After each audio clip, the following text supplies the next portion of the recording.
Assalamualaikum warahmatullahi wabarakatuh. Perkenalkan, nama saya Zahwa Nisa Nur Salsabila. Saya dari kelas 11 TKJ 4. Di sini saya ingin menjelaskan materi tentang jenis-jenis kabel fiber optik. Kabel serat optik dibedakan berdasarkan mode transmisi, struktur, dan aplikasi. 1. Berdasarkan mode transmisi, single mode SMF, inti kecil 8-10 UM, cocok untuk jarak jauh 10 km. Multimode MMF, inti lebih besar 50-62,5 UM, digunakan untuk jarak pendek 2 km. 2. Berdasarkan struktur, buffered fleksibel untuk indoor, host tube berisi gel pelindung untuk outdoor, armored lapisan logam tahan benturan, rebound fiber berbentuk pita, efisien untuk splitting. 3. Berdasarkan aplikasi, aerial dipasang di tiang udara, underground dikubur atau dalam dak, submarine untuk komunikasi bawah laut, FTTH internet kecepatan tinggi ke rumah. Setiap jenis memiliki keunggulan sesuai kebutuhan dan lingkungan penggunaannya. Kelebihan kabel fiber optik. Yang pertama, kapasitas besar, mampu mentransmisikan data dalam jumlah besar dengan kecepatan tinggi. Yang kedua, kecepatan tinggi, transfer data lebih cepat dibanding kabel tembaga. Yang ketiga, jarak jauh, sinyal tidak mudah melemah sehingga data jarak jauh lebih baik.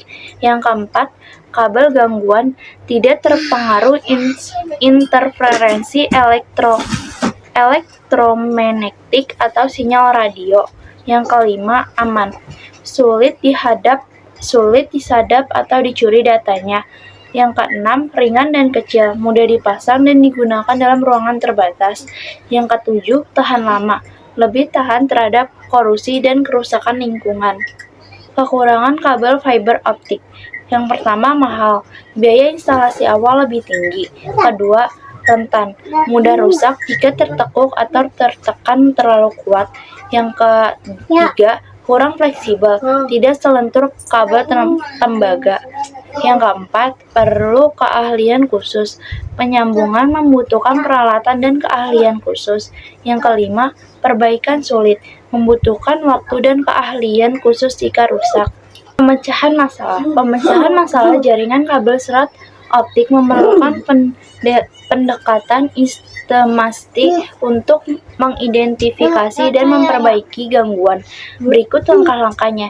Yang pertama, identifikasi masalah. Tidak ada koneksi, periksa kabel putus atau perangkat tidak aktif. Kecepatan lambat, cek kualitas sinyal dan kemungkinan adanya dispersi. Yang ketiga, sinyal lemah atau terputus-putus, kemungkinan redaman tinggi, konektor longgar, atau gangguan eksternal. Kedua, pemeriksaan fisik. Periksa kondisi kabel. Pastikan tidak ada kabel tertekuk tajam, patah, atau terkena tekanan berat. Cek konektor dan splitting. Periksa konektor bersih dan sambungan serat optik dilakukan dengan benar. 3. Pengujian jaringan. Gunakan OTDR, Optical Time Domain Reflectometer, untuk mendeteksi lokasi putus atau redaman tinggi. Gunakan power meter dan light source untuk mengukur kekuatan sinyal optik. 4. Perbaikan masalah. Jika kabel putus, lakukan fusion splitting atau ganti kabel. Jika konektor kotor, bersihkan dengan alat pembersih khusus serat optik. Yang keempat, perbaikan masalah. Jika kabel putus, lakukan fusion splitting atau ganti kabel.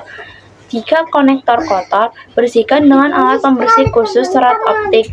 Jika redaman tinggi, periksa kembali sambungan dan perbaiki jika perlu. Kelima, pencegahan masalah. Gunakan kabel berkualitas tinggi dan sesuai standar.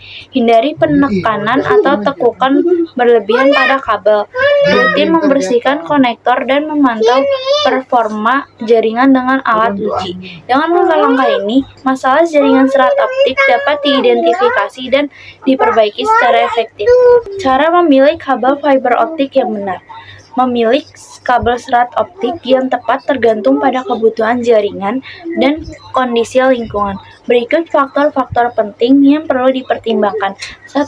Berdasarkan jarak dan kecepatan. Single mode SMF untuk jarak jauh 10 km cocok untuk backbone jaringan penting yang perlu dipertimbangkan. 1. Berdasarkan jarak dan kecepatan. Single mode SMF untuk jarak jauh 10 km cocok untuk backbone jaringan dan telekomunikasi.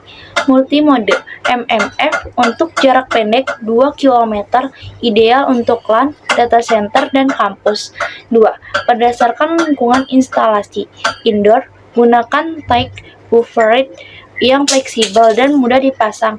Outdoor, pilih low tube yang tahan cuaca dan kelembapan. Lingkungan keras, gunakan armored fiber untuk perlindungan ekstra dari benturan dan hewan pengerat.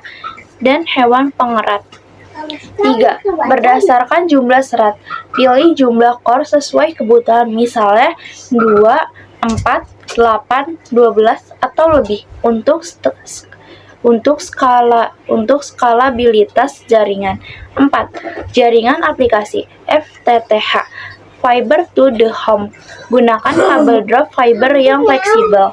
Jaringan bawah tanah, gunakan kabel dengan perlindungan kuat. Jaringan udara, pilih kabel aerial fiber yang tahan cuaca. 5. Kualitas dan standar. Pilih kabel dengan standar internasional yaitu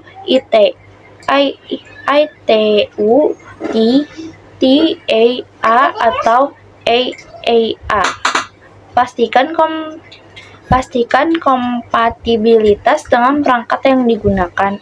Memilih kabel yang tepat akan memastikan jaringan serat optik bekerja optimal dan tahan lama. Kesimpulan kabel serat optik.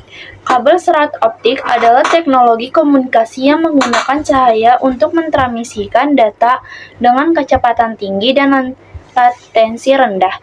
Dibanding kabel tembaga, serat optik memiliki keunggulan utama seperti kapasitas besar, tahan terhadap gangguan elektromagnetik, dan mampu menjangkau jarak jauh. Sekian dari saya. Wassalamualaikum warahmatullahi wabarakatuh.